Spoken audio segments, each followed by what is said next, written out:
Hello. പിന്നെ ഏർവാടി യാത്രയിലാണ്. അപ്പോൾ പരപ്പനങ്ങാടിയിൽ നിന്ന് ട്രെയിൻ കയറിയതാണ്. പരപ്പനങ്ങാടിയിൽ നിന്ന് 11:20 എഗ്മോർ ട്രെയിനിലാണ് യാത്ര. അത് 10 മണി, രാത്രി 10 മണിയാകുമ്പോൾ തൃശ്ശിയിലെത്തും. തൃശ്ശിയിൽ നിന്ന് 11:10 അടുത്ത ട്രെയിന് രാമനാഥപുരം.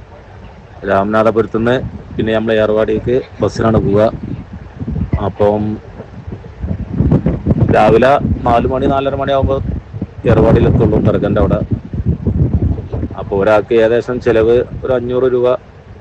ട്രെയിന് നമ്മളെ വണ്ടിൻ്റെ തന്നെ വരും. ട്രെയിനും ബസ്സൊക്കെ അടക്കം. ഏർവാടി മാത്രട്ടാ, പരപ്പനങ്ങാടി ടു ഏർവാടി സ്ലീപ്പറിന് പോവുകയാണെങ്കിൽ. ഇതാണ് നമ്മളെ ട്രെയിൻ ഇട്ടാ, താമരം മാംഗ്ലൂർ. ഇതാണ് നമ്മുടെ ട്രെയിന്, തൃശ്ശിക്കുള്ള ട്രെയിനാണിത്. അപ്പോൾ ഞങ്ങൾ കൊടുമുടി എത്തിക്കണേ. നമ്മൾ ഈരോടൊക്കെ കഴിഞ്ഞ് കൊടുമുടി, ഈ കരൂര്, തൃശ്ശിയിൽ രാത്രി 10 മണിയാകുമ്പോഴത്തേ എത്തുള്ളൂ. ഓക്കെ.